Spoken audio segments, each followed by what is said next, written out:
tulisnya ya. Oke. Nah, kalau sudah, yuk semuanya Meme ajak untuk membuka buku cetak matematikanya pada halaman 49. Sudah? Oke, jika sudah, materi kita pada hari ini adalah mengenai bab 2, yaitu koordinat kartesius. Jadi kita akan belajar mengenai koordinat kartesius. Nah, hari ini Meme akan mengajarkan mengenai yang pertama, posisi objek pada bidang. Kemudian Meme juga akan mengajarkan mengenai sistem koordinat kartesius, di mana yang akan kita bahas mengenai posisi titik pada bidang koordinat, kemudian kuadran pada bidang koordinat. Bahasan kita hanya sampai situ dulu ya hari ini. Oke. Nah, tugas anak-anak adalah membaca terlebih dahulu buku cetaknya, dipelajari, dicari siapa ya penemu dari sistem koordinat. Anak-anak boleh berikan stabilo atau di garis bawahi supaya anak-anak bisa mengingat untuk penemu dari sistem koordinat, ya. Oke. Nah, jika sudah, tugas anak-anak membaca terlebih dahulu. Setelah itu dengarkan penjelasan Meme ya. Oke, selamat membaca. Bab 2, koordinat kartesius. Yang akan kita bahas adalah penemu sistem koordinat, kemudian posisi objek pada bidang, dan sistem koordinat kartesius. Nah, tadi Meme sudah memberikan tugas kepada anak-anak untuk mencari siapa ilmuwan yang menemukan sistem koordinat. Nah, jadi penemu dari sistem koordinat adalah René Descartes. Nah, boleh dilihat ya di buku cetaknya. Kemudian beliau juga disebut sebagai Bapak Matematika Modern. Yuk kita mau bahas materi selanjutnya.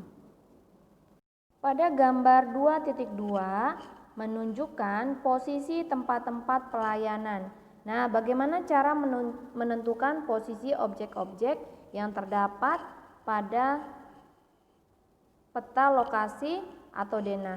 Yuk, kita akan mempelajarinya.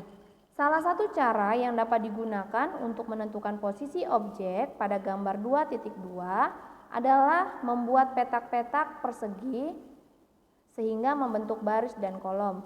Untuk kolom diberi nama A, B, C, D, dan seterusnya, sedangkan untuk baris diberi nomor mulai dari baris 1, 2, 3, 4 dan seterusnya.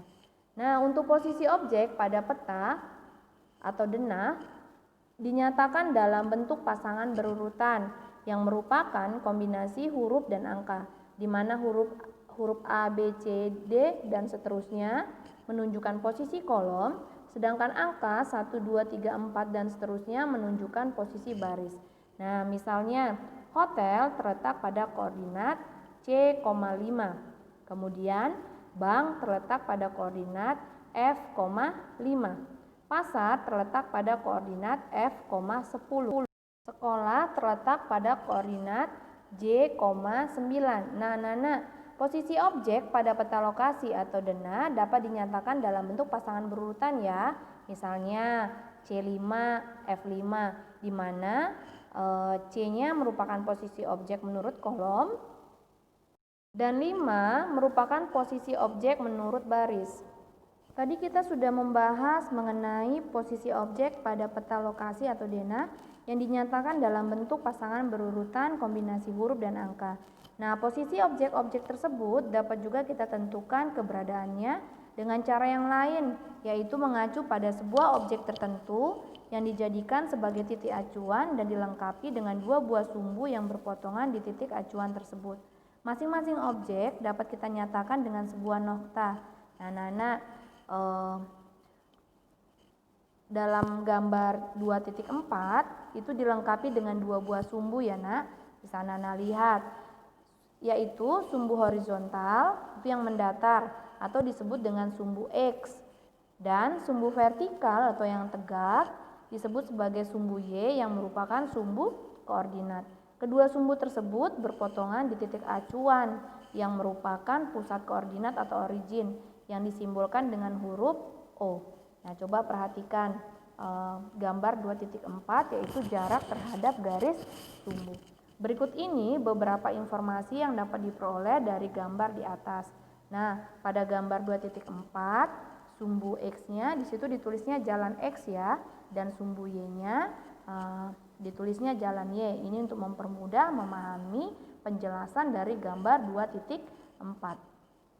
Yang A, SMP Negeri 1 berjarak 3 satuan terhadap jalan X dan berjarak 5 satuan terhadap jalan Y.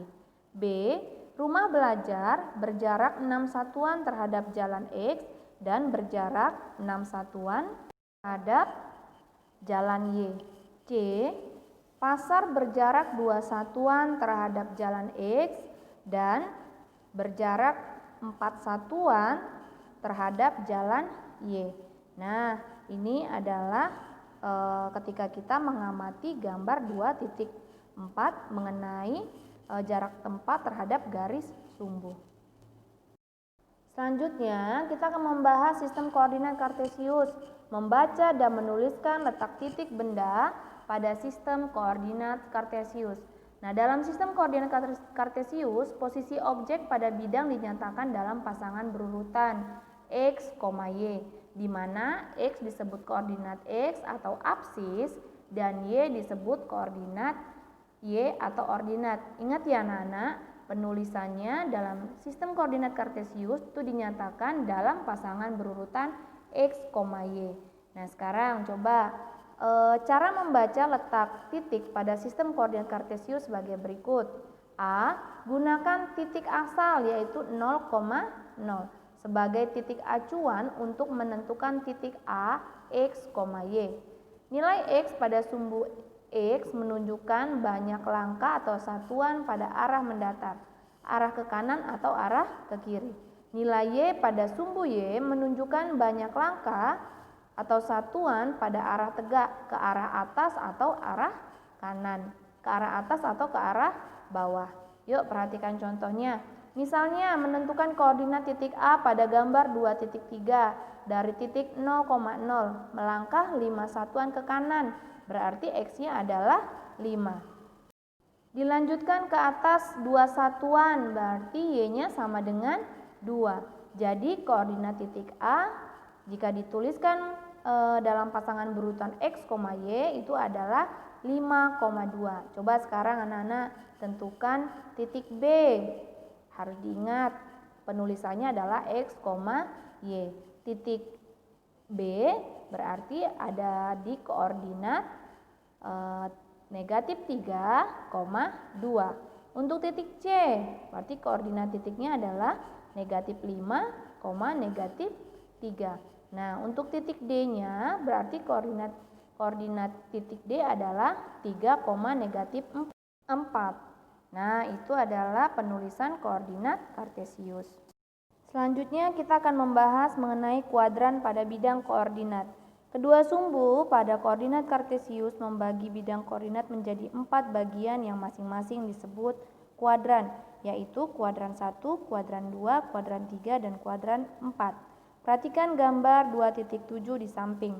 Koordinat A 6,4. Berarti di kuadran 1 di mana koordinat X bernilai positif dan koordinat Y bernilai positif.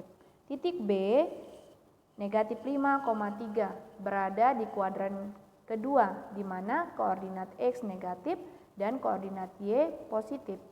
Titik P berada di titik negatif 6, negatif 4 berarti di kuadran ketiga di mana koordinat X negatif dan koordinat Y negatif. Dan untuk kuadran keempat, titik Q 5, negatif 3 berada di kuadran keempat di mana koordinat X positif dan koordinat Y negatif. Oke, tadi anak-anak sudah mendengarkan penjelasan Mem Yani melalui slide mengenai posisi objek pada bidang. Semua sudah paham ya?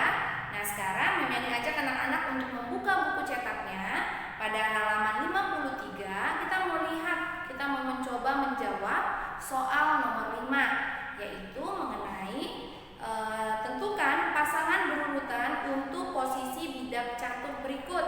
Nah, kita mau lihat di sini posisi objek pada peta lokasi atau denah dapat dinyatakan dalam bentuk pasangan berurutan, di mana A merupakan posisi objek atau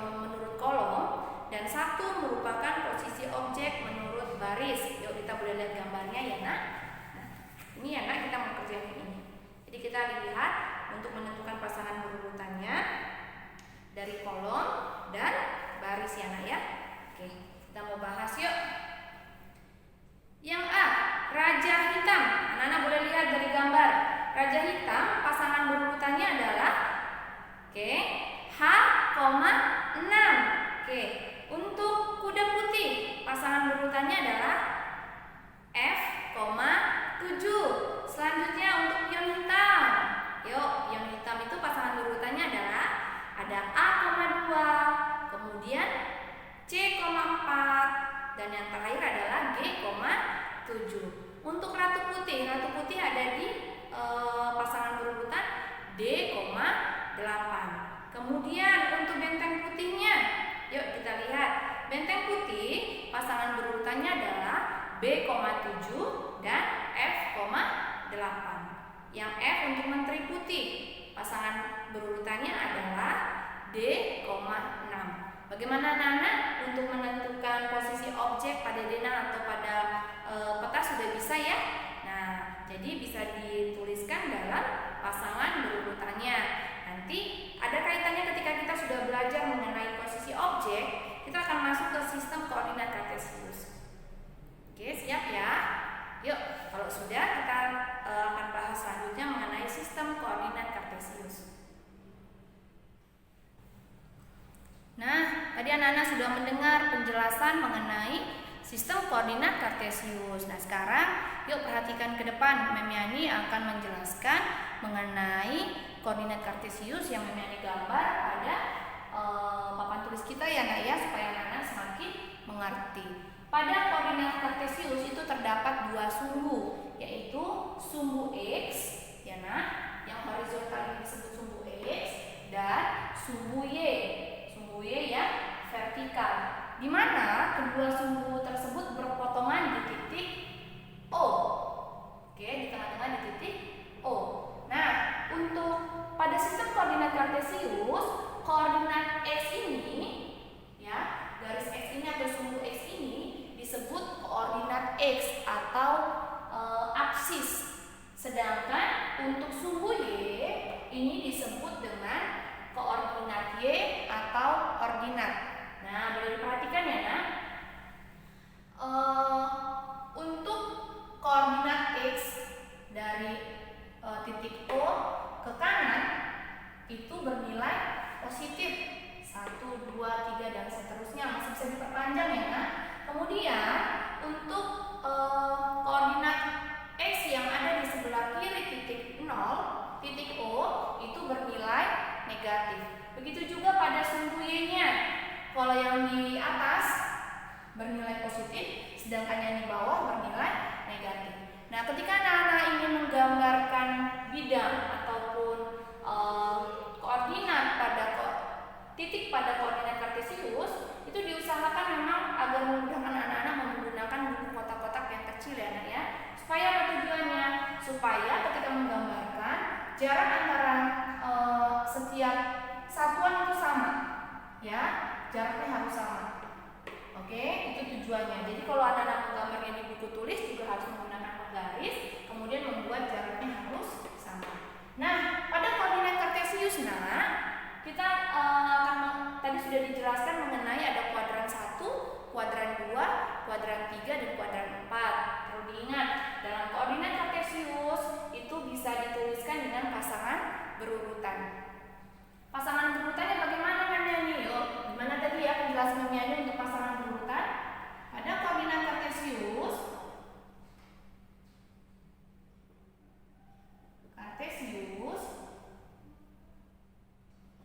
dapat dituliskan dengan pasangan berurutan. Tuliskan dengan pasangan berurutan. Dengan pasangan berurutan.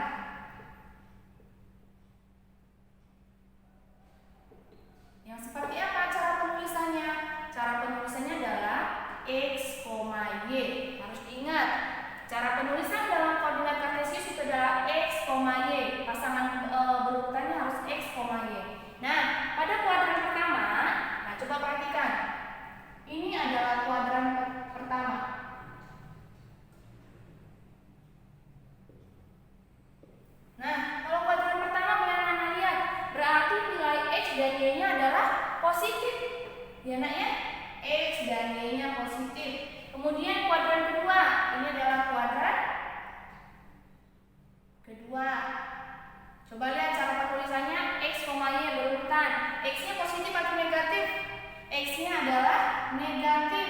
Kemudian Y-nya bagaimana? Positif. Oke. Kemudian pada kuadran ketiga. Kuadran ketiga. Ingat penulisannya X, Y. X-nya bernilai apa, Nak? X-nya bernilai negatif. Dan untuk Y-nya bernilai negatif juga. Oke, selanjutnya pada kuadran keempat. Kuadran keempat, yuk boleh dilihat. Kuadran keempat cara penulisannya X, Y. X-nya bernilai apa? X-nya positif, sedangkan Y-nya bernilai negatif. Nah, ini adalah penjelasan mengenai kuadran yang terdapat pada sistem koordinat kartesius. Bagaimana anak sudah paham? Dan jangan lupa cara penulisannya adalah menggunakan dengan pasangan berurutan yaitu X, Y. Nah, anak-anak tadi sudah paham ya? Nah, sekarang coba yuk kita mau mengerjakan latihan soal. Ada soal yang mau Nyandi tuliskan di depan. Yang pertama soalnya adalah gambarkan pada bidang koordinat titik di bawah ini. Sudah? Yuk kita mau menggambarkan. Ingat ketika menggambarkan harus menggunakan penggaris ya Nak ya, supaya hasil gambarnya bagus. Yang pertama adalah titik A. Titik A 1,5 berarti X, Y. X-nya berapa Nak? Ya, X-nya 1 bernilai positif, kita baca ada di sini ya Nak ya. Kemudian Y-nya 5 positif. Yuk gunakan penggarismu, kita mau menentukan titiknya.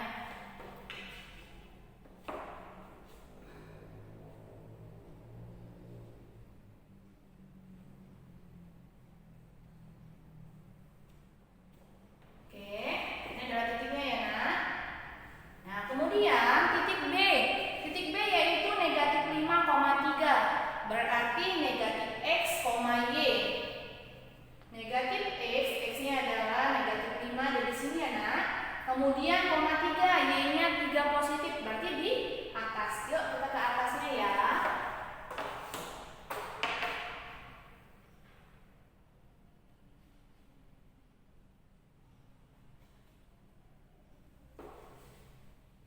Oke, berarti titiknya ada di sini ya.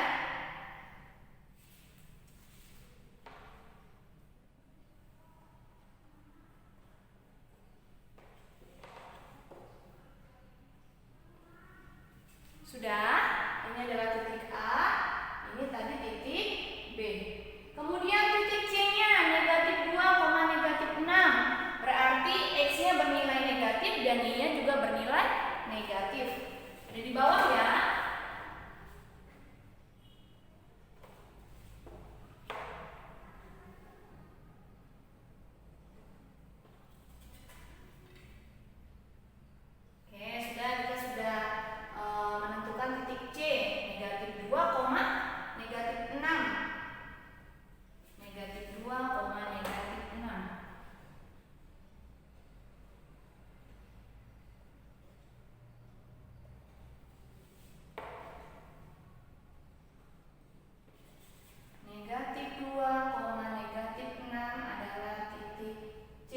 Dan terakhir adalah titik D, yaitu titiknya X, negatif Y.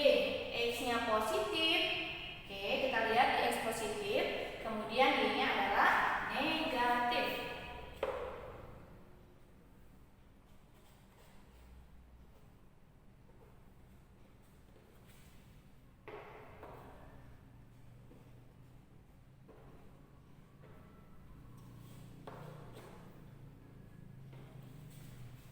Titik D. Nah, kita sudah menggambarkan keempat titik tersebut. Sekarang Memi mau tanya dulu ke anak-anak. Titik A berarti berada di kuadran pertama. Oke, titik B berada di kuadran kedua. Titik C berada di kuadran ketiga dan titik D berada di kuadran keempat. Nah, keempat titik ini bisa dihubungkan. Ketika dihubungkan, dia bisa membentuk bangun datar. Kita cek yuk. Bangun datar apa yang terbentuk ketika dihubungkan?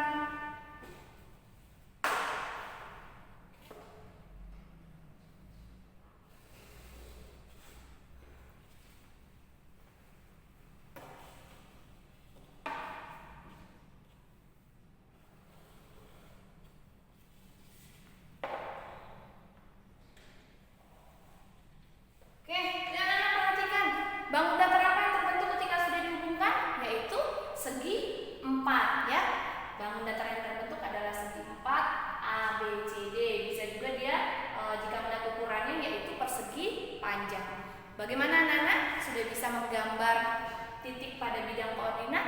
Oke, setelah ini anak-anak mengerjakan latihan soal yang diberikan ya. Oke?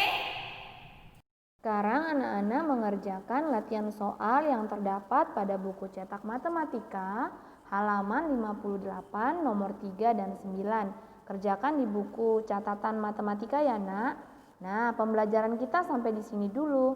Kita akan lanjutkan pada video berikutnya untuk pembelajaran selanjutnya. Oke anak-anak, semangat mengerjakan. Tuhan Yesus memberkati. See you.